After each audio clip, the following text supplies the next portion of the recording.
Vamos a dar continuidad con la unidad número 13, que es Derecho de Familia, y vamos a entrar a un tema que podemos catalogarlo como novedoso, porque es una figura jurídica que en lo social siempre existió, siempre, históricamente, pero que en la protección, lo que hace la protección jurídica es bastante reciente.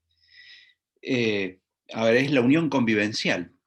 En realidad, la unión convivencial, antes de la sanción del Código Civil nuevo, ya existía, no bajo esa denominación, sino era lo que comúnmente se llamaba el concubinato. Obviamente que nuestro Código Civil originario, el de 1871, redactado por el Saarfield, sobre la base de un sistema constitucional que había sido sancionado en 1853, y en una sociedad que respetaba fundamentalmente muchos principios vinculados a la Iglesia Católica, no podía ni ese código ni las reformas que le sucedieron contemplar ni regular esta cuestión del concubinato. Es más, tal como yo lo estoy mencionando, era una palabra que no existía en el Código Civil, ni en el nuevo ni en el anterior, la palabra concubinato.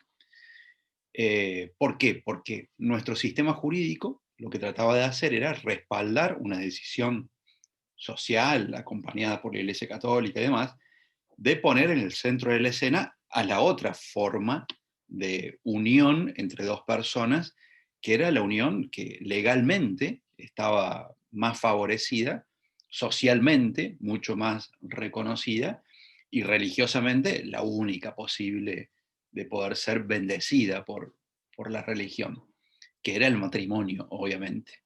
Entonces, cualquier atisbo de beneficiar o de contemplar, regular, reglamentar el concubinato siempre fue visto con cierto menosprecio de parte del legislador. A punto tal que las pocas veces que regulaba alguna cuestión que favorecía a las personas que tenían un proyecto de vida común y que convivían, que estaban en concubinato, lo hacía con algún eufemismo o dando vueltas o dándole otro nombre, como por ejemplo, cuando una persona alquilaba un inmueble, podía ser un solo inquilino, un solo locatario de esa persona, y esa persona que era la locataria tenía una familia, y esa familia estaba sustentada no en un matrimonio, sino en un concubinato. El propio régimen de alquileres establecía que quienes hubiesen recibido ostensible trato familiar podían ser continuadores de la locación frente a la muerte del locatario. Supongamos que era una persona, un hombre, que estaba en concubinato con una mujer, que tenían hijos en común. Bueno, si esa persona fallecía, la concubina y los hijos podían continuar con la locación en tanto habían recibido ese ostensible trato familiar. Pero lo que quiero referir es que ni siquiera en esa ocasión hacía referencia a la cuestión de la palabra concubinato, sino que lo refería o lo mencionaba como personas que hubiesen recibido ostensible trato familiar. Otros efectos que tenía el concubinato antes de la reforma del Código Civil tenían que ver con lo previsional, cuando una persona estaba conviviendo, formaba parte de un vínculo de concubinato, y fallecía la otra, tenía derecho a la pensión, tenía derechos previsionales.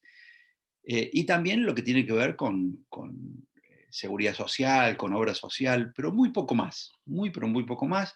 El legislador, si bien fue eh, acordándole a algún tipo de protección mínima, pero históricamente el concubinato fue muy mal visto por el régimen jurídico. Pero evidentemente que se trataba, cuando dos personas deciden la convivencia, y en muchos casos de ello resultan hijos e hijas, se trata de un formato de familia donde la única diferencia es quién pasó por el registro a consagrar el matrimonio desde el punto de vista jurídico o no hacerlo. Entonces, las concepciones de familias fueron evolucionando, las familias ensambladas, las familias posteriores a un divorcio. Recordemos que el divorcio antes de 1985 no estaba previsto en nuestra legislación, por lo tanto, aquella persona que se separaba, estaba la separación legal, la separación personal, pero no el divorcio. Entonces, frente a la separación personal, que era un trámite judicial también, uno quedaba habilitado a no convivir más con su cónyuge, pero no quedaba habilitado a contraer un nuevo matrimonio. Entonces, si quería reiniciar su nueva vida de pareja, estaba obligado a recurrir al concubinato. Y aún así, no tenía mayor protección legal esta figura. Entonces, los años, las décadas, ustedes saben, y probablemente dentro de sus propias familias tengan situaciones, hayan vivenciado situaciones de segundos, terceros matrimonios, de tener hermanos de parejas anteriores, de sus padres, sus madres. Hoy es algo absolutamente normal. Antes era visto como una minusvalía social, era algo, digamos, que se trataba socialmente de evitar. Hoy, evidentemente, que la noción de familia es mucho más amplia, es mucho más moderna, es mucho más tolerante, y a partir del año 2015, con la sanción del nuevo Código Civil, se reguló esta cuestión del concubinato dándole el nombre de unión convivencial, las uniones convivenciales. Bueno, ¿qué son? Bueno, los antecedentes tienen que ver con lo que acabo de mencionar, cómo se denominaba antes y cuál era el tratamiento legislativo y social que tenía la figura de la unión convivencial. Recordemos, era un tratamiento legislativo muy poco detallado, muy escaso, y un tratamiento social, al menos hasta hace ya varias décadas, visto con cierto disfavor. Pero ¿qué son estas uniones convivenciales, estos concubinatos? Bueno, son uniones basadas en el afecto, no pueden ser, a ver, dos personas que son amigas, entonces dicen, vamos a inscribir una unión convivencial. Eventualmente lo podrían hacer, pero no tendría mayor sentido. Y tiene una serie de requisitos, es singular, porque no puede haber varias, no puedo tener varias uniones convivenciales, no sería una poligamia, pero sí estaría violentando el régimen de unión convivencial porque puedo inscribir una sola, tiene que ser pública, es decir, lo tenemos que hacer de manera no oculta con otra persona, notoria, que va de la mano de pública, estable, no tiene que ser una cosa que vaya y venga, sino que tienen que ser dos personas que convivan, por eso lo de convivencial, de una manera regular, muy similar a lo que ocurre con el caso del matrimonio, y permanente. O sea, la idea no es fijarle un plazo. Bueno, vamos a inscribir esta unión convivencial por el término de un año, a ver qué pasa. No, no, una vez que está inscripta, una vez que está consolidada, tiende a permanecer en el tiempo, salvo que ocurra alguna de las causales que hacen que la unión convivencial quede sin efecto. Dos personas que conviven y que comparten un proyecto de vida común. En este caso, son requisitos o elementos que son muy similares, parecidos, prácticamente idénticos a los que observamos a la hora de analizar el matrimonio. Sean del mismo o de diferentes sexos. Evidentemente que aquí también se aplica la máxima o el principio de que, igual que en el matrimonio, dos personas de igual sexo pueden contraer matrimonio, pueden también, en este caso, participar de una unión convivencial con los mismos derechos. Es exactamente igual un matrimonio de personas de igual sexo que de distinto, y es lo mismo una unión convivencial entre personas con diversidad de sexo o de igual sexo, y las personas que integran tanto el matrimonio como la unión convivencial tienen una igualdad de derechos entre sí, independientemente de que participen de una figura jurídica o de la otra, matrimonio o unión convivencial, y que sea un matrimonio o unión convivencial con igualdad o diversidad de sexos, con obviamente las diferencias que tiene el tratamiento legislativo, legal de una y otra figura jurídica. Bueno, vamos a ver cuáles son los requisitos para la unión convivencial. En primer lugar, los integrantes de la unión convivencial tienen que ser mayores de edad, y en este caso no existen las excepciones que están previstas y contempladas para el matrimonio. Recuerdan que para contraer matrimonio una persona podía eventualmente, con la autorización de los padres o supletoriamente, con la autorización del juez, que es la venia, poder contraer matrimonio desde los 16 y con anterioridad inclusive con autorización o venia judicial. En el caso de la unión convivencial no, es exigible la mayoría de edad en todos los casos. También existe una especie de impedimento, algunos impedimentos, en esto tiene algún parecido, similitud con el matrimonio, en tanto el parentesco en línea recta, en todos los grados, y el colateral en segundo grado, que es un tema que vamos a ver hoy al final, hacia el final del encuentro, la cuestión del parentesco, son impedimentos, no permiten que se pueda formalizar la unión convivencial, el hecho de tener estos parentescos en línea recta, es decir, con mi padre, madre, abuelo, abuelo, bisabuelo, bisabuelos, hacia arriba y hacia abajo, hijos, hijas, nietos, nietas, etcétera, etcétera, ni colateral en el segundo grado. El pariente colateral, el parentesco colateral en el segundo grado, el que se da entre hermanos unilaterales y bilaterales. Pero en eso hacemos un paréntesis para luego analizarlo hacia el final del encuentro. No estén unidos por vínculos de parentesco por afinidad tampoco. Recuerden que el parentesco por afinidad es aquel que me vincula, que me relaciona con mi familia política. Yo contraje matrimonio y quiero, obviamente que ya el matrimonio ha quedado sin efecto por fallecimiento o por divorcio, y quiero tener una unión convivencial con mi suegra o con mi nuera, con mi yerno. Bueno, allí está la afinidad en línea recta que la ley le pone un límite a la hora de formalizar en su momento el matrimonio, ahora el caso de la unión convivencial. Que no haya ligamen, es decir, que no haya un matrimonio todavía vigente, por no que la persona diga, sí, pero yo me separé hace 10 años y bueno, inicié el divorcio hace 6 meses, ya me va a salir. No, hasta que no saque el divorcio, no puede iniciar formalmente una unión convivencial, ni tampoco si tiene una unión convivencial anterior que todavía no esté disuelta. Entonces, ese ligamen, que quiere decir ese vínculo existente, subsistente todavía entre la persona que pretende unirse en una unión convivencial y otra persona con la cual tiene un vínculo anterior, imposibilita iniciar uno nuevo. Y también que, como requisito, ¿no?, que se mantenga una convivencia durante un periodo no inferior a 2 años. Ese periodo ya vamos a ver que se reduce cuando la pareja, estas personas que quieren unirse convivencialmente, tienen un hijo. En ese caso, a 1 año se reduce el periodo. Registración. Vemos los requisitos para poder estar involucrado en una unión convivencial y vamos a ver que se puede registrar, y allí está el formato formalizador que incluyó el nuevo Código Civil. Bueno, nuevo, ya tiene 5 años, relativamente nuevo. Se van a inscribir en el registro que corresponda, siempre estamos hablando del registro de Estado Civil y capacidad de las personas, que corresponde a la jurisdicción local del lugar donde residen los convivientes. Y es solo a los fines probatorios, ¿no? ¿Qué quiere decir esto? Que la unión convivencial puede existir más allá de que se registre o no. Siempre va a ser conveniente darle la formalidad de la registración y ya vamos a ver por qué.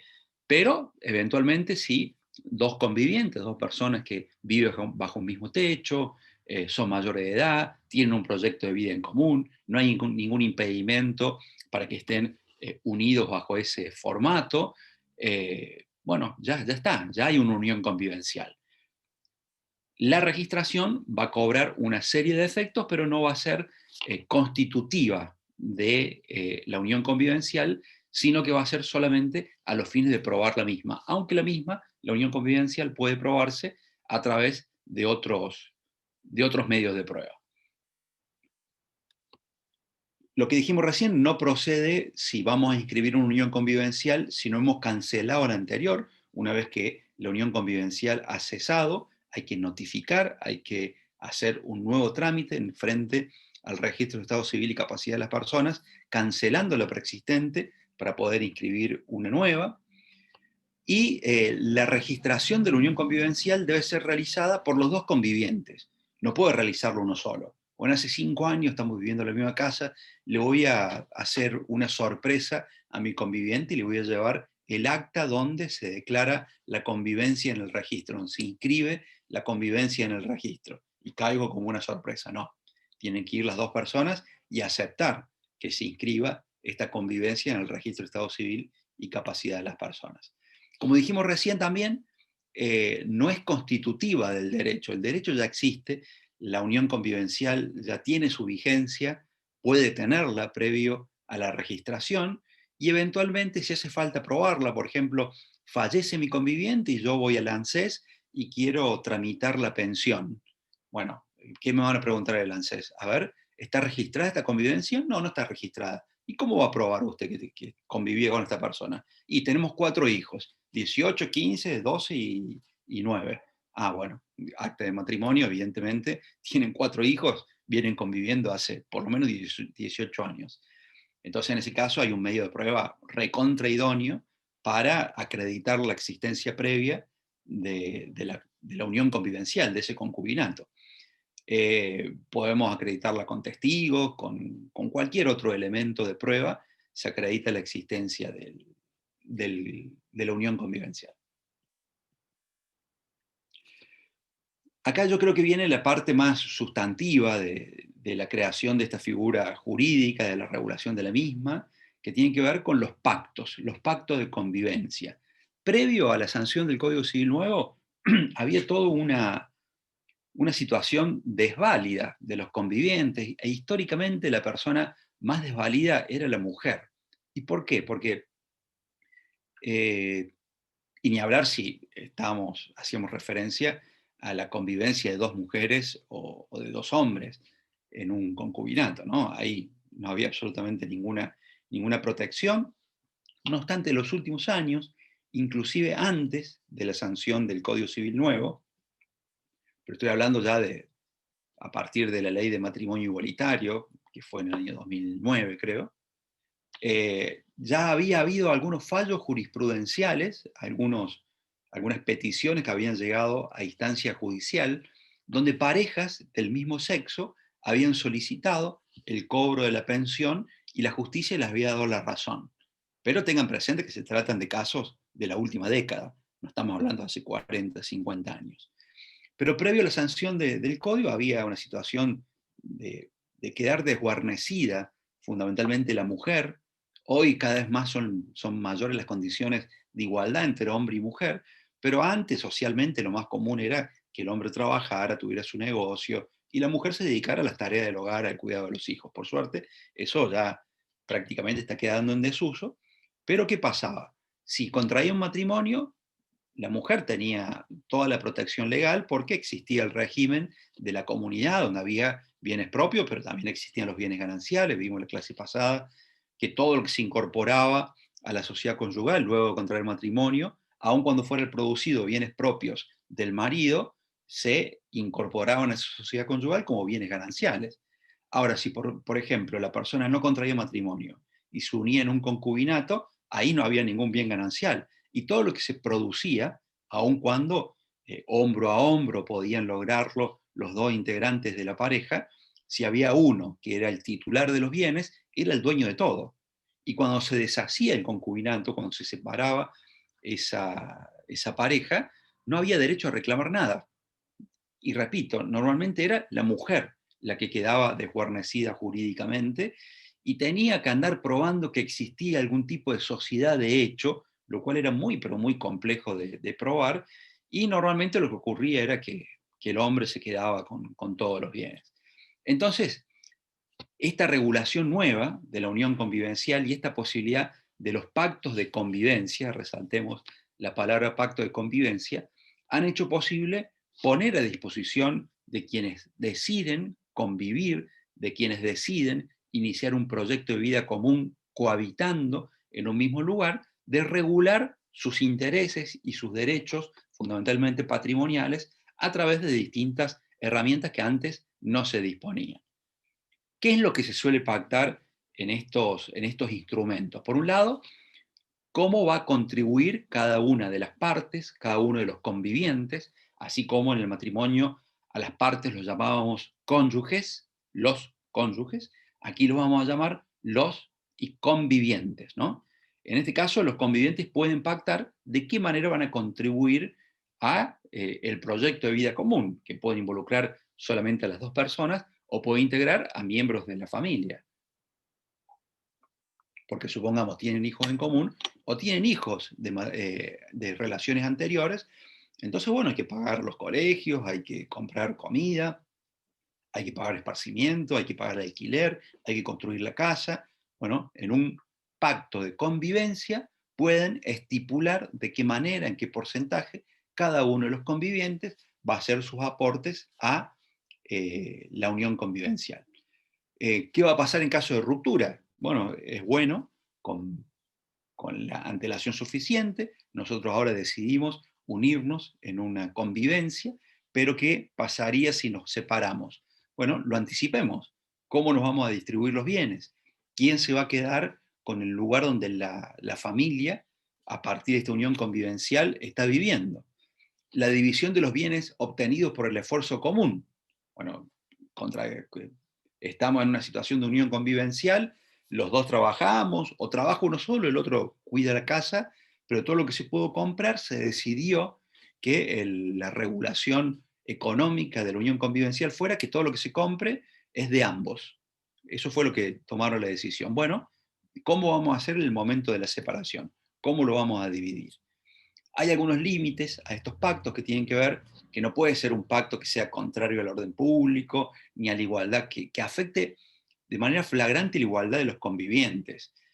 A ver, que uno tenga todas las ventajas y el otro todas las cargas de la unión convivencial. Bueno, eso no puede pasar. Tiene que haber una situación de justicia o que se le apliquen todas las cargas del que menos recursos tiene. Bueno, eso es un límite a la hora de pactar cuáles van a ser los detalles o las regulaciones más bien económicas que van a regular, que van a regir la unión convivencial.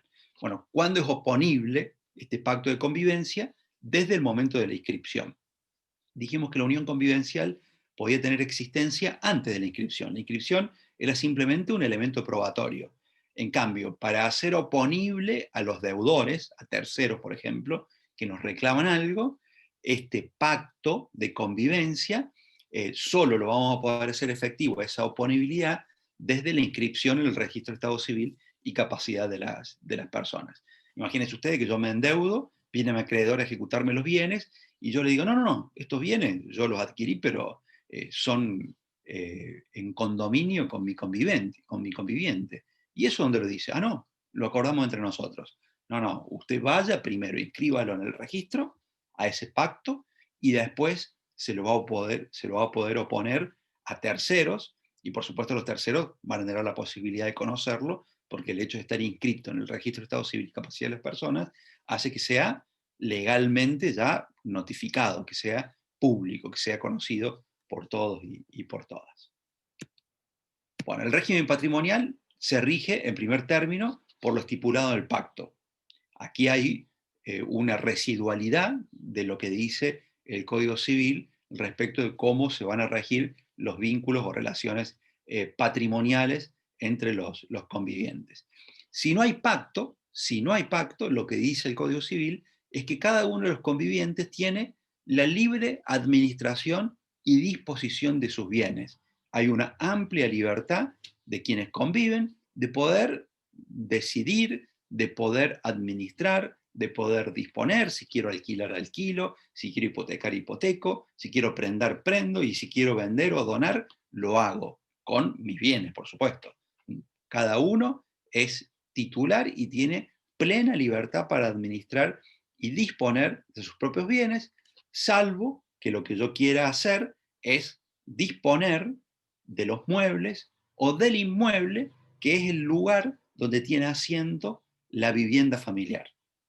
Aquí pasa algo muy similar a lo que se reglamentaba para el caso del matrimonio.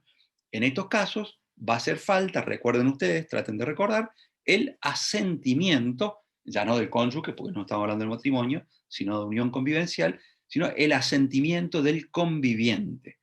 Y en este caso, lo que ha hecho el legislador es privilegiar el entorno familiar, privilegiar el lugar, el hogar, la vivienda donde reside esa familia, esas personas, probablemente con hijos, que sean menores, en ese caso, para poder disponer de esos bienes, tanto sea el inmueble como los muebles que allí están instalados, se necesita del acompañamiento en la decisión del otro cónyuge.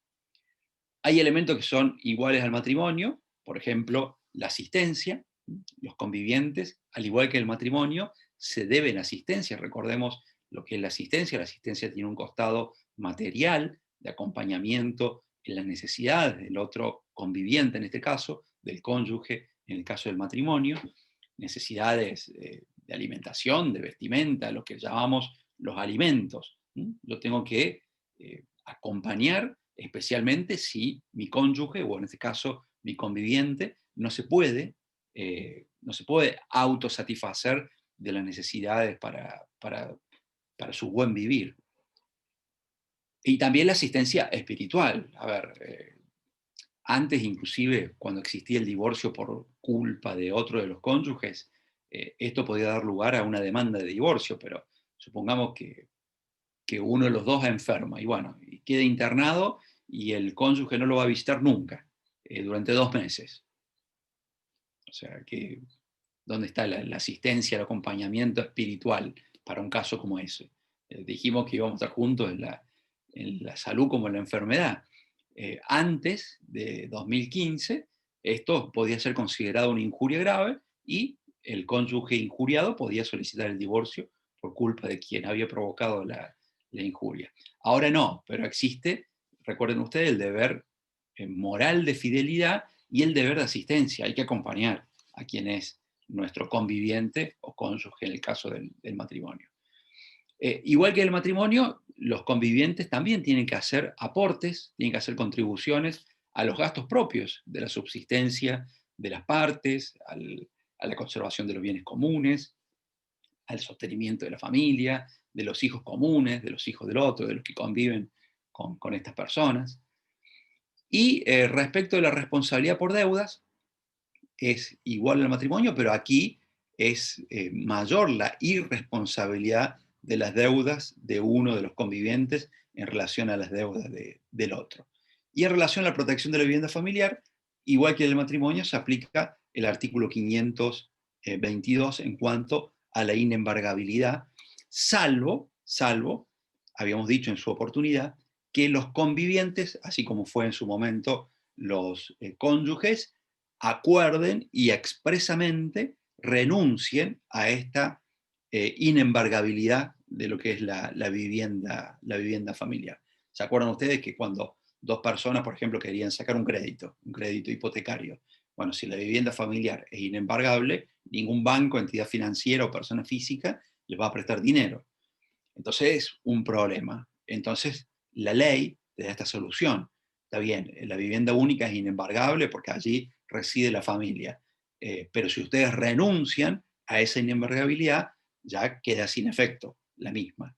Por tanto, si no pago la deuda, me van a poder embargar el inmueble, pero si estoy casado, tenemos que ir los dos integrantes del matrimonio, los dos cónyuges. Y si estoy unido en una unión convivencial, igual, tienen que prestar acuerdo en la renuncia a esa inembargabilidad los dos convivientes. ¿Cuándo finaliza la unión convivencial? Bueno, hay varias causales. Obviamente que la muerte, en este caso no se denomina técnicamente viudo o viuda, pero la muerte provoca la finalización de la unión convivencial y obviamente queda habilitado la persona para poder unirse en una nueva unión convivencial. Cuando la persona desaparece, recuerdan en las primeras unidades, la unidad número 2, cuando la persona se ausentaba de su hogar, de su domicilio, de su familia, de sus vínculos personales, sus negocios, y no se tenía más rastro de la misma, en ese caso, con el paso del tiempo, podía declararse la ausencia con presunción o la muerte por ausencia, y se asimilaba en muchos efectos a la muerte natural. Entonces, la persona que estaba unida en una unión convivencial y desaparece, el que está presente, bueno, después de la sentencia que declara esa muerte por ausencia, queda rehabilitada o a contraer matrimonio o a unirse en una nueva unión convivencial.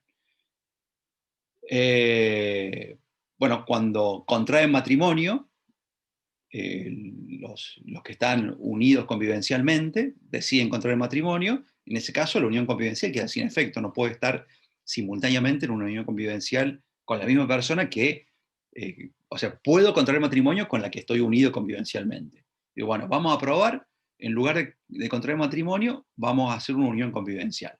Bueno, ahora pasaron 2, 3 años, vamos a contraer matrimonio. Si contraemos matrimonio, queda sin efecto la unión convivencial. ¿Mm? A ver, por ejemplo, y dice ahí, o una unión convivencial de sus miembros. ¿Qué quiere decir esto? Cuando la unión convivencial, yo estoy unido convivencialmente, y empiezo otra unión convivencial, y esa unión convivencial la inscribo o no. Evidentemente que esa nueva unión convivencial deja sin efecto la unión convivencial anterior. Bueno, este es el ejemplo anterior, el matrimonio de los convivientes. Los aclaro, el 3, el que está en tercer orden. Yo estoy unido en unión convivencial, ¿sí? Y voy y contraigo matrimonio con otra persona. O sea, evidentemente di por finalizada la unión convivencial. O estoy unido en una unión convivencial y me voy a vivir con otra persona. Evidentemente la primera quedó sin efecto y hay una nueva en vigencia. En este otro caso, el cuarto, son los propios convivientes los que contraen matrimonio. Disculpen si los induje algún error, pero creo que son las 3 hipótesis, no son tan complejas. Es una persona que está unida en unión convivencial. 2, una se va de ahí y contrae matrimonio. La unión convivencial queda sin efecto. Una de las personas se va de ahí y encara una nueva unión convivencial. Segunda hipótesis. Queda sin efecto la primera. O los dos, que estaban unidos en unión convivencial, deciden ir al registro y contraer matrimonio. Ahora lo que hay es un matrimonio, queda sin efecto la unión convivencial anterior. 3. Profe, una pregunta. Dale. Sí, ¿Vos para hacer una unión convivencial no tenías que no tener una antes? sí, claro. Pero yo en este caso lo que hago es, me voy de la primera y encaro una segunda. No es que es Ah, no, simultáneas. Lo que no podés nada. es tener uniones simultáneas. Pero yo decido hoy dejar sin efecto la unión convivencial y me voy a vivir con otra persona. Porque bueno, ya la conocía de antes y bueno, cosas que pasan en la vida. Lo que no se puede es tener dos y que las dos sean válidas. Igualmente, a ver, yo conozco casos donde, recuerden ustedes que uno de los efectos de la unión convivencial, del concubinato, tiene que ver con lo previsional, el derecho de los convivientes, de los concubinatos, de los concubinos a solicitar la pensión en caso de fallecimiento. Conozco casos de personas que convivían con 2 mujeres y que luego la ANSES les partió la jubilación en 2 y les pagó hasta el momento de la muerte la mitad de la jubilación a cada una de esas personas. Entonces, bueno, pero bueno, son casos jurisprudenciales. Por supuesto que así como de mutuo acuerdo uno puede unirse en una unión convivencial, también de mutuo acuerdo la puede dejar sin efecto en cualquier momento. Aquí no hay un trámite de divorcio, y mucho menos si la unión convivencial no está registrada, es una cuestión simplemente de hecho, con el hecho, la circunstancia de dejar de convivir queda sin efecto, y no hace falta que se pongan de acuerdo con que uno solo lo decida y le notifique fehacientemente al otro. La notificación fehaciente, por ejemplo, ¿cuál podría ser? ¿Cómo qué medio puedo usar para notificar fehacientemente? ¿Puede ser mediante algún telegrama, un carta de documento o algo por el estilo? Exactamente, Carlos. Una de las formas más usuales de notificación fehaciente es carta documento. Entonces, uno se va de la casa y dice, bueno, yo quiero dejar las cosas claras, mando una carta documento, le notifico formalmente a mi ex conviviente que ya no tengo más voluntad de convivir y ya quedó sin efecto. No hace falta hacer ningún otro trámite. O porque las partes, si bien no dijeron nada, no mandaron carta documento ni nada, dejaron de convivir, dejaron de vivir juntas, ya es otra situación de hecho. ¿Yo puedo mandar la carta documento? No.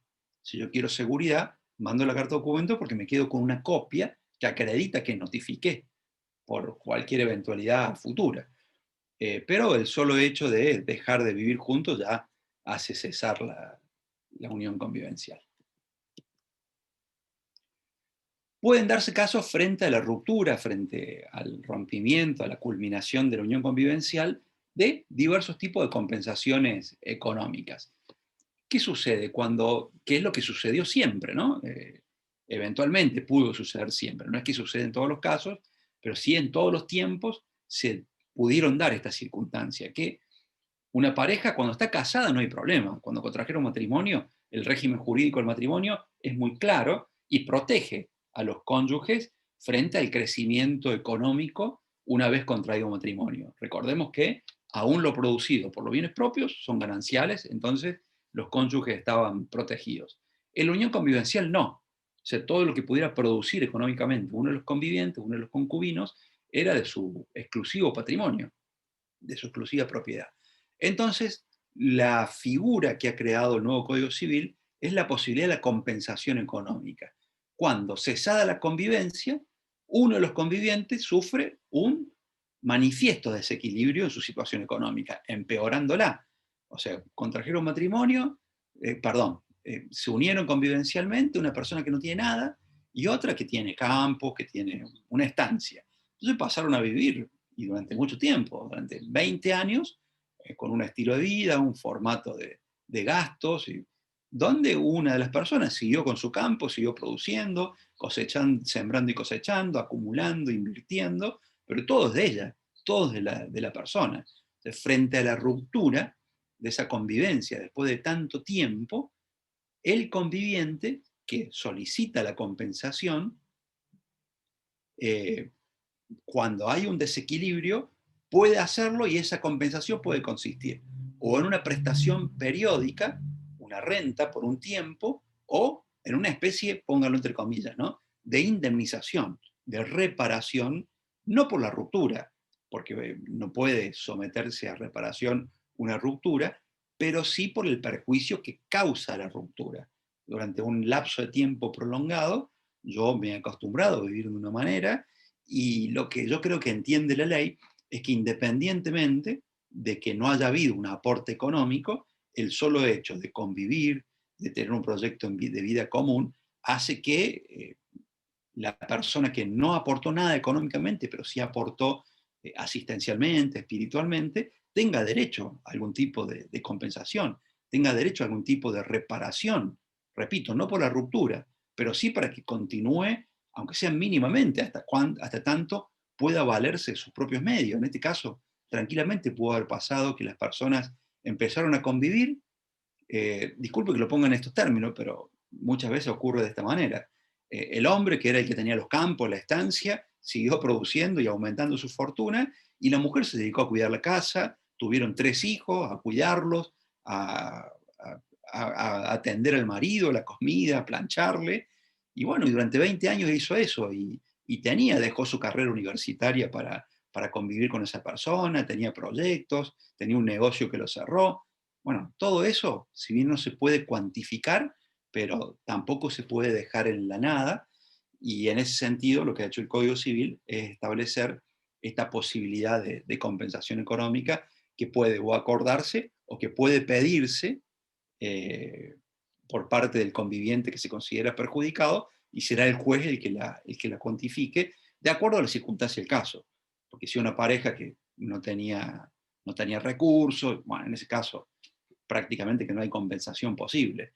Pero si en la pareja, en los convivientes, había uno que tiene muchos recursos y el otro que no tiene nada, es probable que el juez fije algún tipo de compensación monetaria en un pago único o en una renta periódica que sea acorde, que sea sustantiva. Dice, puede pagarse en dinero con el usufructo de determinados bienes. ¿Qué puede hacer el conviviente? Bueno, está bien, te dejo la casa, quédate acá, usala hasta el momento que te muera, pero sigue siendo mía. Bueno, la compensación es dejar que siga utilizando la casa, es bajo el formato del derecho real de usufructo. O mira, te dejo, yo tengo 7 campos, te dejo un campo de 200 hectáreas en usufructo, todo lo que te dé ese campo por el resto de tu vida es tuyo, pero después cuando te mueras es mío. O le puede dar el campo, te dejo el campo de 200 hectáreas, quédate con eso.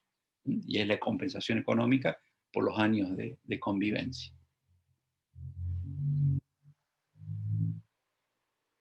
Bueno, entre los vínculos, relaciones, diferencia entre la unión convivencial y el matrimonio, en el matrimonio los cónyuges pueden elegir entre 2 regímenes patrimoniales.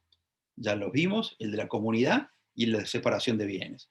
El de la comunidad era el viejo régimen, donde hay una situación de mucha igualdad entre los integrantes de la sociedad conyugal y donde, si bien hay margen para la toma de decisión respecto de bienes propios o de bienes gananciales de los cuales uno de los cónyuges sea titular, hay muchas restricciones, por ejemplo, en los bienes registrables, en los bienes inmuebles, etc. En la separación de bienes, no. En la separación de bienes hay un mayor margen de libertad, con las restricciones que tienen que ver con el lugar donde vive el matrimonio y la familia, etcétera, etcétera. Y si no lo manifiestan, en el caso del matrimonio, al momento de contraer matrimonio, subsidiariamente el régimen que va a regir ese matrimonio es el de la comunidad. En cambio, en la unión convivencial, las relaciones entre los convivientes se van a regir por los pactos de convivencia. No hay reglas estipuladas. En el matrimonio hay reglas específicas, reguladas, reglamentadas en el Código Civil. En la unión convivencial hay un marco y son los convivientes los que se tienen que sentar y establecer en el pacto de convivencia cuál va a ser el régimen patrimonial de esa unión convivencial. A falta del pacto de convivencia, cada integrante sigue siendo el dueño, el titular, el propietario, el administrador y el que puede disponer de todos y cada uno de sus bienes. ¿Qué va a pasar en caso de herencia? Recién veíamos en la cuestión de la gestión, la disposición, las deudas, en un caso, en el matrimonio y en la unión convivencial. ¿Qué va a pasar con la herencia? En el matrimonio, el hecho de contraer matrimonio me convierte a mí en heredero forzoso. Desde el momento que contraí matrimonio, soy heredero de mi esposa o de mi marido, de mi cónyuge. El matrimonio, la ley establece un porcentaje de la herencia que le corresponde al cónyuge supérstite. Supérstite significa al cónyuge que sigue vivo. En cambio, en la unión convivencial, el conviviente no es heredero. Esto es una diferencia importantísima. Yo no puedo confiar si estoy unido, por más que haya en una unión convivencial, por más que la haya registrado en el registro de Estado Civil y Capacidad de las Personas, que si se muere me voy a quedar con la mitad de los bienes. Y no, salvo que uno haya tenido la previsión de hacer un pacto donde establece que todos los bienes comprados a partir del momento, por ejemplo, estoy inventando un ejemplo, de la inscripción de la unión convivencial, todo lo incorporado al patrimonio de cada uno de los cónyuges va a ser de ambos, va a ser en copropiedad. O en ese caso, cuando se muere mi conviviente, yo no heredo, sino que me quedo con la mitad que es mía. La otra mitad, ¿quién se la van a quedar? Los verdaderos herederos de mi conviviente, que van a ser sus hijos, sus padres, quien lo sobreviva y que las normas de sucesión determinen como su legítimo heredero. Entonces, en el caso del matrimonio, no. El cónyuge es un legítimo heredero. En el caso de la unión convivencial, no es heredero. Y si nosotros queremos resguardarnos, eventualmente, supongamos que estamos unidos en una unión convivencial y nos preocupa la situación, lo que podemos hacer es instituirnos como herederos, pero por una porción, a través de un testamento. Entonces yo tengo 2 hijos y afronto una unión convivencial. Esa persona con la cual ahora estoy unido convivencialmente no es mi heredera. Pero es mi pareja y estamos juntos durante mucho tiempo y yo quiero que esa persona se quede con algo. ¿Qué puedo hacer? Y puedo dejarle un legado o el porcentaje disponible.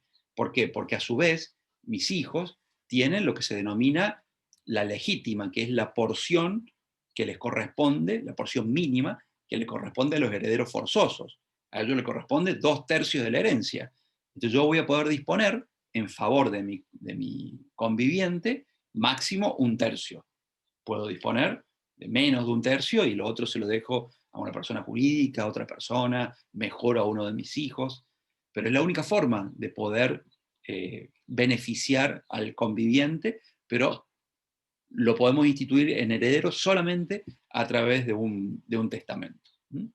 Otra solución posible es fijar una carga, una compensación económica que pese sobre los herederos. Yo no lo instituyo como heredero, no le dejo un legado en un testamento, pero en el testamento, donde regulo la distribución de los bienes, le digo a mis hijos, miren, ustedes van a tener la carga de pagarle una renta mensual de 50.000 pesos a mi conviviente. Y los herederos van a estar obligados y el conviviente, la conviviente, va a tener el derecho también de reclamar de los herederos, en este caso de mis hijos, que ellos paguen esa renta periódica, que puede ser vitalicia o puede ser por un tiempo. ¿Qué va a pasar en caso de cuota alimentaria? En el caso del matrimonio, cuando se produce el divorcio, no hay obligación de seguir pasando una cuota alimentaria, salvo casos excepcionales, por ejemplo, cuando el cónyuge no está apto para autosatisfacerse, para producir los bienes necesarios para continuar con su vida, para conseguir los recursos de manera propia. Entonces el ex cónyuge tiene derecho a solicitar eventualmente una cuota alimentaria. En el caso de la unión convivencial, no. Nunca el ex conviviente puede pedir una cuota alimentaria, más allá de que lo que sí puede pedir es la compensación económica. Pero la compensación económica no es una cuota alimentaria, no es una cuota alimentaria, es otro tipo de reparación. La cuota alimentaria solo es debida, solo pesa y tienen derecho a solicitarla aquellos que están unidos por ciertos grados de parentesco. Bueno, bien, hasta acá llegamos con unión convivencial. Lo que vamos a ver ahora es la cuestión del parentesco.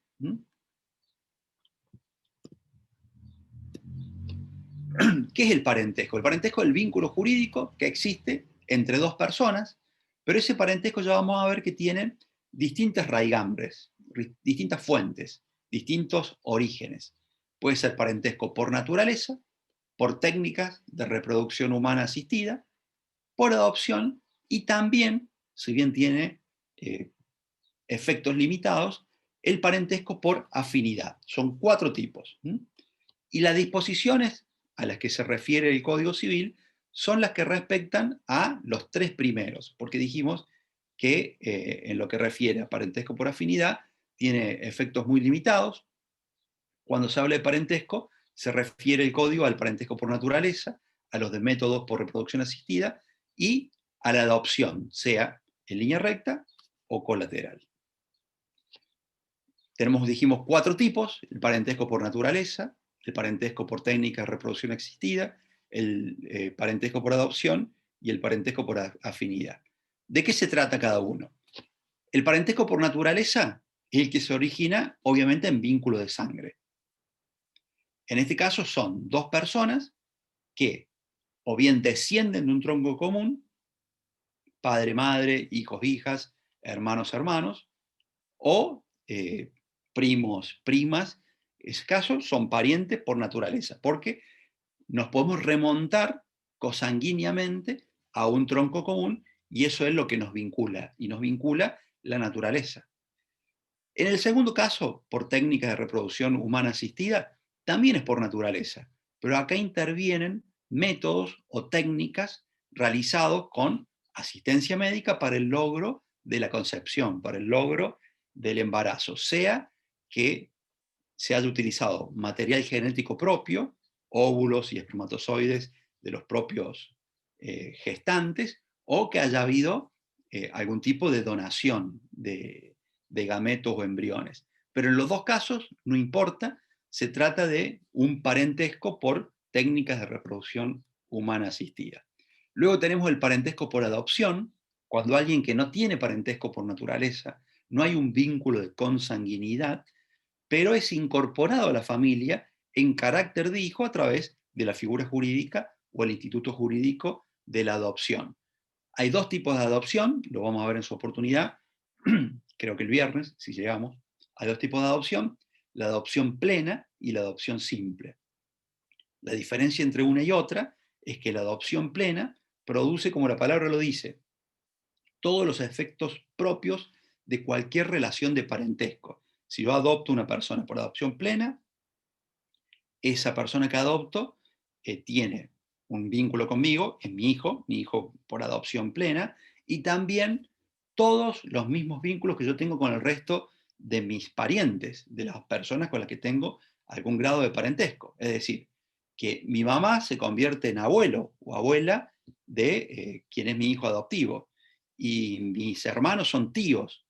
En cambio, en la adopción simple, el vínculo se va a producir solamente entre adoptante y adoptado o adoptada. Y el parentesco por afinidad es el que se genera entre la persona que contrae matrimonio y la familia política, los familiares de mi cónyuge, en el mismo grado que él tiene mi cónyuge. Por ejemplo, ya vamos a explicar ahora los grados y las líneas, ¿no? Lo dejamos para después. No hay parentesco en el caso de la unión convivencial. La unión convivencial hace el Estado. ¿Cuál es tu estado? Casado, soltero, estoy unido convivencialmente. Es el Estado. Pero no genera parentesco. Yo no soy pariente, ni siquiera soy pariente de mi cónyuge. Yo con mi cónyuge soy cónyuge, no soy pariente. Porque el parentesco ya dijimos que es por naturaleza, por técnica de reproducción asistida, por adopción o por afinidad. En ninguno de esos cuatro cabe el matrimonio, el cónyuge. Yo con mi cónyuge soy cónyuge, no soy pariente. Pero sí soy pariente de los parientes de mi cónyuge, que son mi familia política, parientes por afinidad. El cónyuge tiene una figura particular, única, no es pariente. ¿Cómo se cuenta el parentesco? El parentesco se cuenta en grado, líneas y troncos.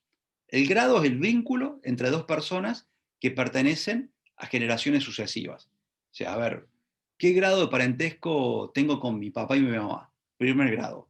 Primer grado. Estamos en la misma línea, ¿no? Con mi abuelo, segundo grado. Mi bisabuelo, tercer grado. Mi tatarabuelo, cuarto grado. La línea es la serie no interrumpida de grados. O sea, yo estoy en línea con mi papá, abuelo, bisabuelos, con mis hijos, nietos, bisnietos. Entre mi bisnieto y mi bisabuelo hay una línea, es una misma línea.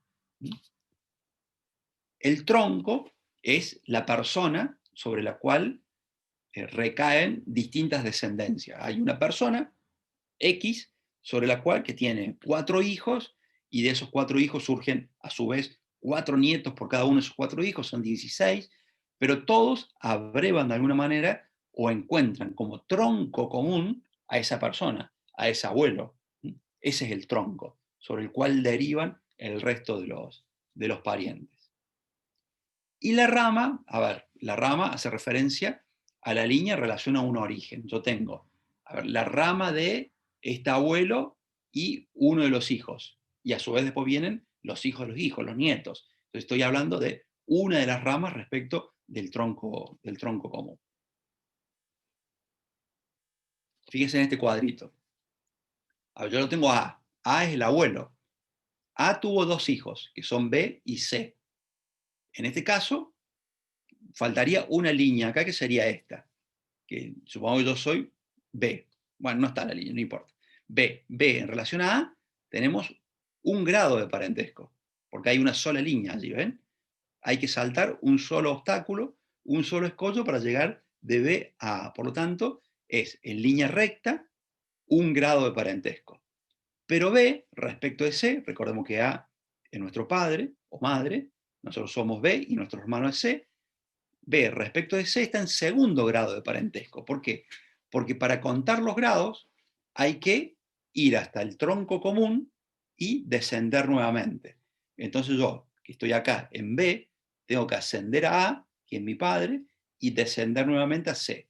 Entonces cuento 1, 2. Yo con mis hermanos estoy en segundo grado de parentesco. Con mi padre y mi madre, primer grado. Con un nieto,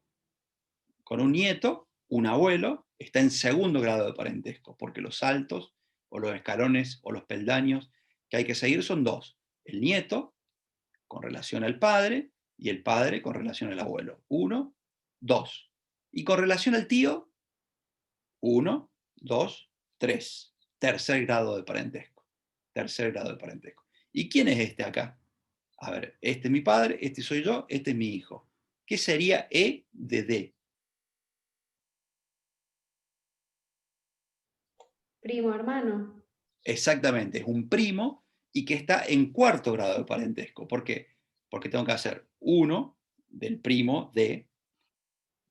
Queremos establecer el grado de parentesco entre el primo D, Darío, y el primo E, Emilia.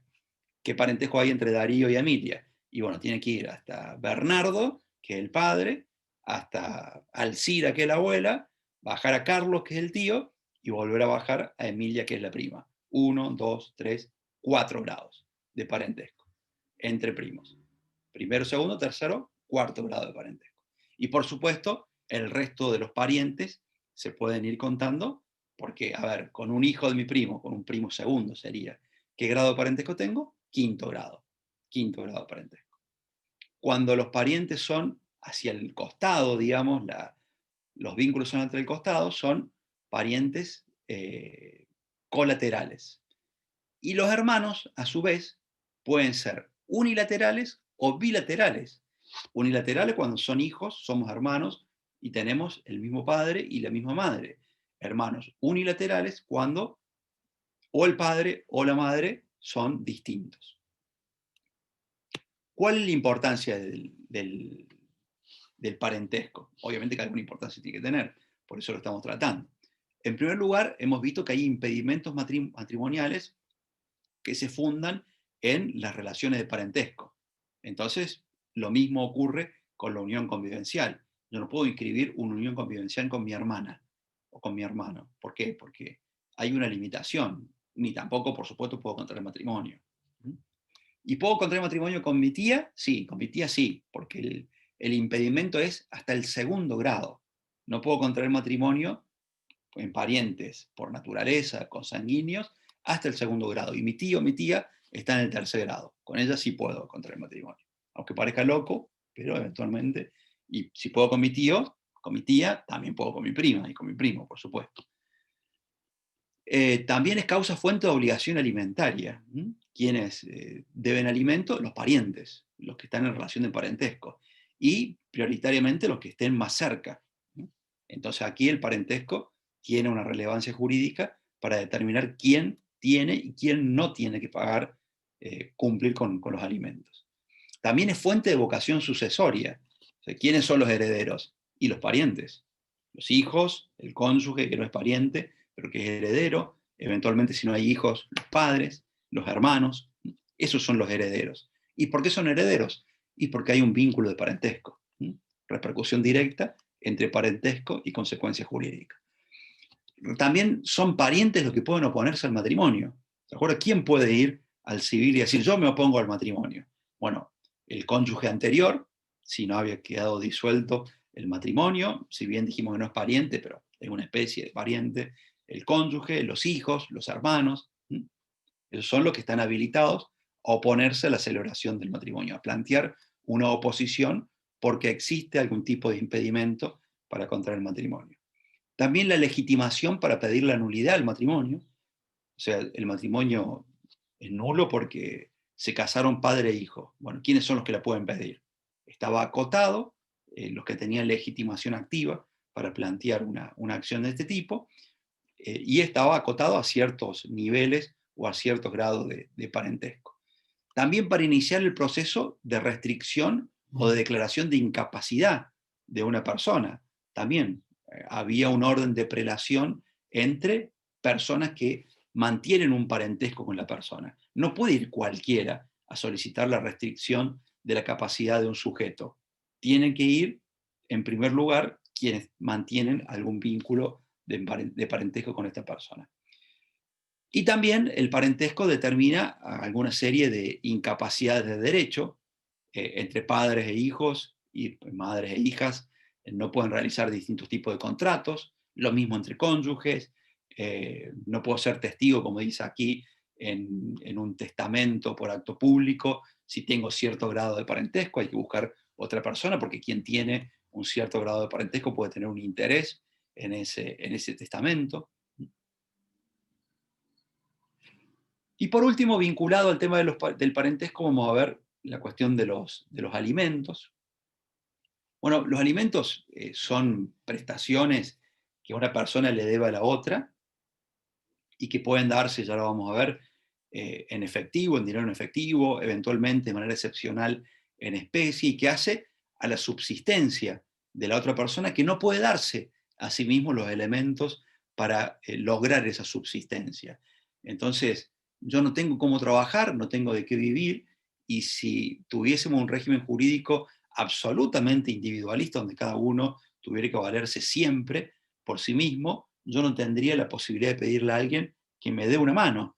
Entonces, el régimen jurídico le da la posibilidad al sujeto que está desvalido de poder hacerse de lo mínimo indispensable para poder vivir, que le reclame a quien pueda hacerlo, que colabore con esa persona, circunstancialmente, con un tiempo, hasta que mejore su fortuna, hasta que pueda costearse sus propias necesidades, pero mientras tanto, la legislación le da a la persona que está en una situación de emergencia, una situación de no poder atender sus propias necesidades, de requerirla de otra.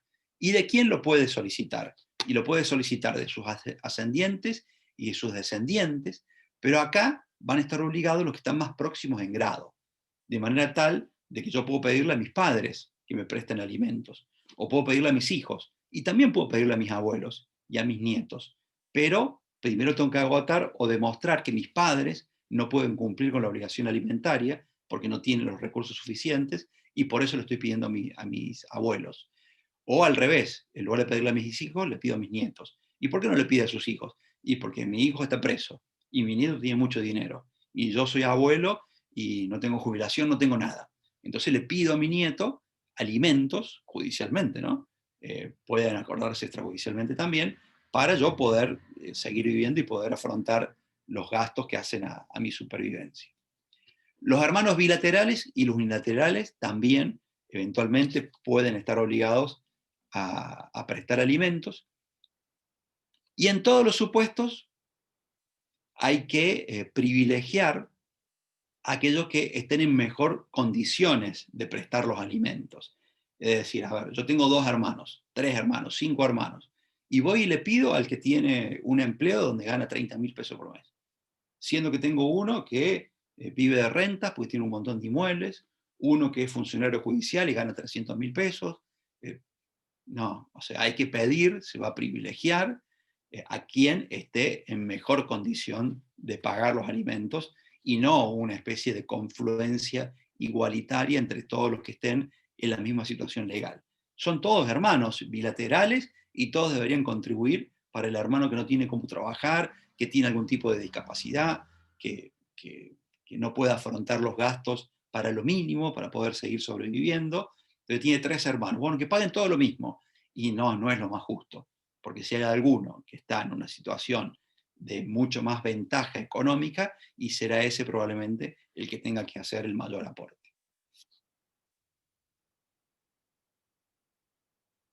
Bueno, lo que acabamos de decir en esta última parte, si 2 o más están en condiciones de hacerlo, están obligados en partes iguales, pero el juez puede fijar cuotas diferentes de acuerdo a la situación económica que tenga cada uno de los alimentantes. Aquí vamos a denominar las partes, el alimentante y los alimentados.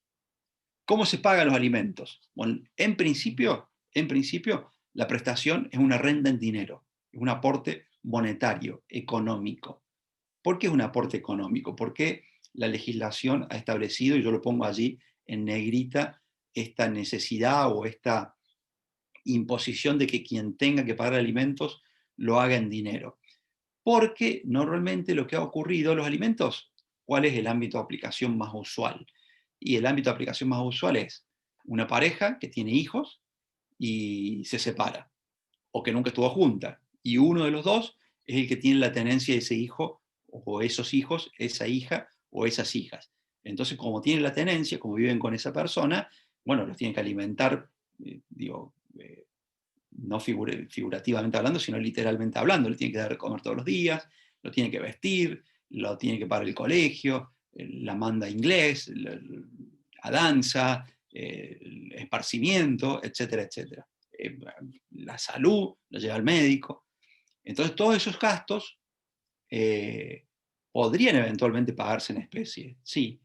Pero ¿qué ha ocurrido? Que muchas veces se utiliza como elemento de manipulación entre aquel que tiene la obligación alimentaria y el que la recibe. Porque en este caso quien la recibe es un menor de edad, pero lo hace a través de su representante.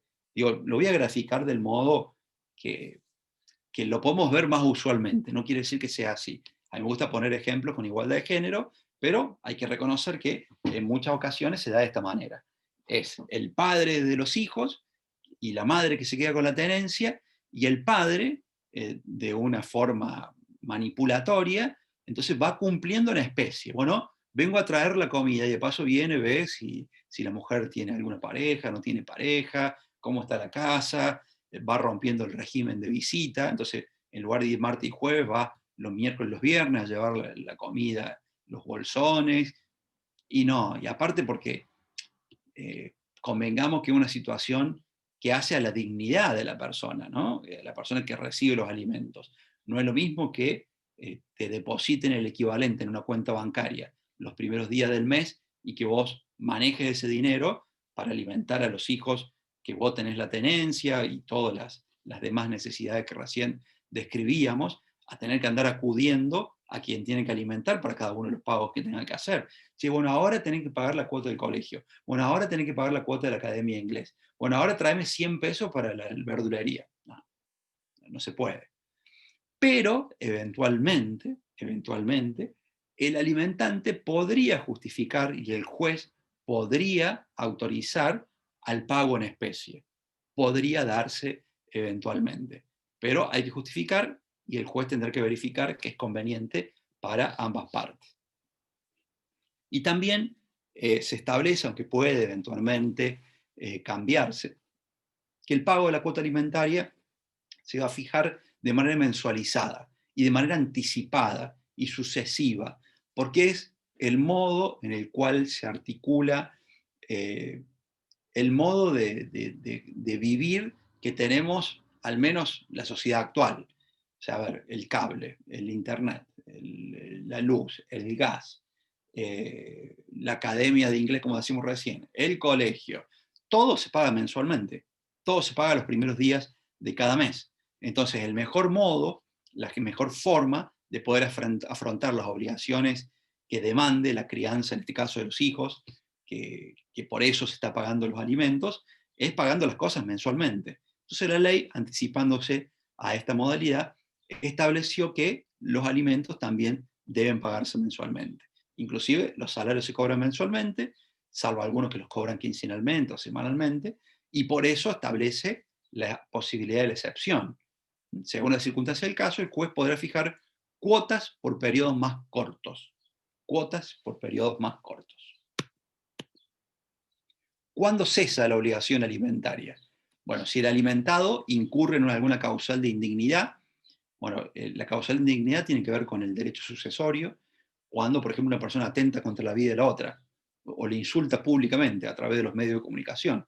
Me está pasando alimento y yo le insulto públicamente. Bueno, la persona del alimentante tiene derecho a cesar los alimentos, a dejar de pagarlos.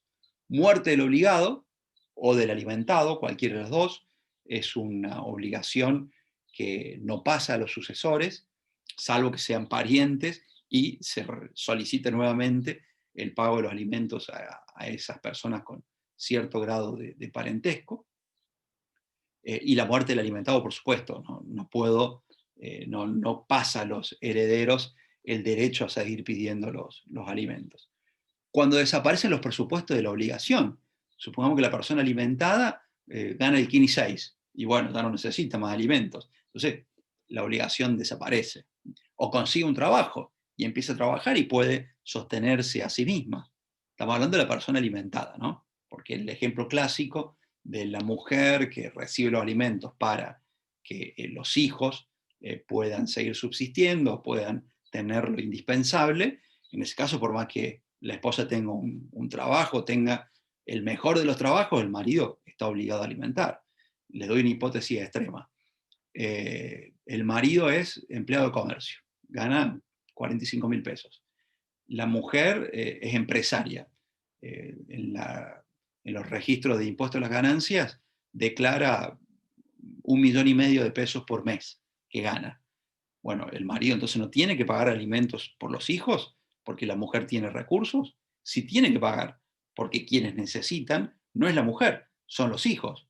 Y ustedes dirán, pero la madre puede sostener tranquilamente a los hijos, gana 1,5 millones de pesos por mes. Pero no, los dos tienen que contribuir a la necesidad de los hijos. Por supuesto, cada uno en su proporción. Y el juez va a tener en cuenta, porque normalmente es hasta el 30% del total de los ingresos. Entonces el juez, viendo la circunstancia del caso, que uno gana 1,5 millones y el otro gana 45, 50, no le va a sacar 15.000 pesos al que gana 50 porque lo deja sin poder pagar el alquiler prácticamente. Capaz que le saque 8, 10, no le saque, sino que lo obliga a pagar eso en conceptos de alimentos. Pero el pago de los alimentos inclusive podría constituirse hasta en un derecho. Yo, como padre que me separo, me divorcio, y mi mujer dice, no, no, yo no quiero que pague alimentos de tus hijos. No, ¿cómo que no? Yo quiero contribuir. Y si mi mujer no quiere cobrar el dinero, y quedarán depositados en esa cuenta, pero son los dineros que yo he aportado como padre para el sostenimiento, la alimentación, el colegio, el esparcimiento, la vestimenta, la salud de mis hijos y de mis hijas. Bueno, abrimos a preguntas.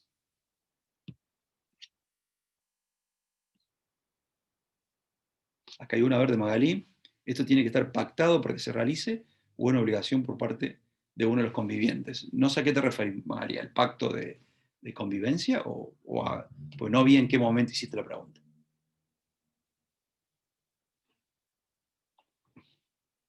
Si estás ahí.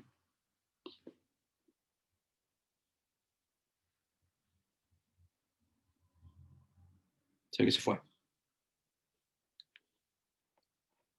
Bueno, ¿hay alguna otra pregunta?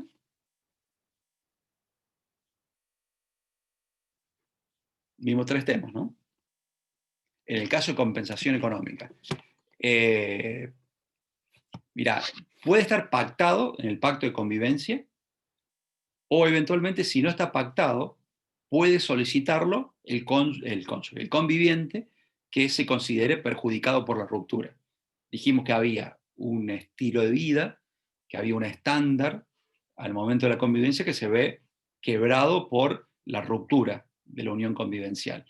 Entonces la persona que no pudo trabajar, que no pudo hacerse de sus propios bienes, eventualmente puede solicitar una compensación que puede consistir en un monto de dinero, que puede consistir en un bien, que puede consistir en el usufructo de un bien, o puede consistir en una renta.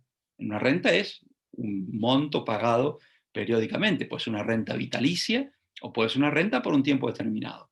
Bueno, pagame 100.000 pesos por mes durante un año para que yo pueda restablecerme durante un año, conseguir trabajo, alquilarme un departamentito y amoblarlo, porque al fin y al cabo convivíamos, vos eras el dueño de todo y yo me quedé sin nada.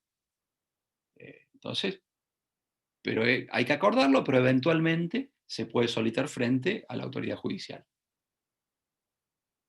¿Responde, Mari?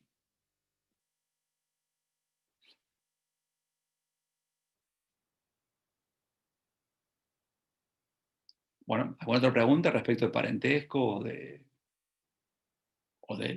la propia temática de la unión convivencial o de alimentos? ¿Cómo el tema de la rama, profe? La rama es, a ver, cuando vos tenés una especie de árbol genealógico, donde tenés un tronco común, que es tu tatarabuelo. Del tatarabuelo, que es un tronco, nacen 4 ramas, que son los hijos.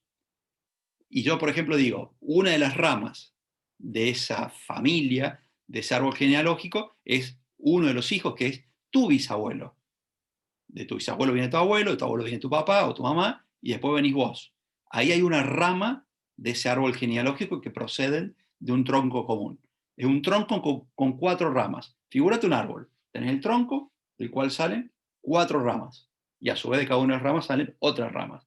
Entonces, esa rama, una de esas 4 ramas, es la rama de tu bisabuelo, que procede de un tronco común que es tu tatarabuelo. A eso se refiere la rama. Pero normalmente no tiene. Perfecto. ¿Alguna otra pregunta? ¿Cómo? No, ninguna. Bueno, si no hay más preguntas, creo que nos vemos el viernes y bueno, ya todavía no terminamos de armar el parcial, estamos ahí con Cariñano con el tema. Profe, una pregunta Sí, en cuanto al parcial. sí, ¿Qué dejamos. unidades van? Mirá, yo no sé qué habrán hablado con los otros profes.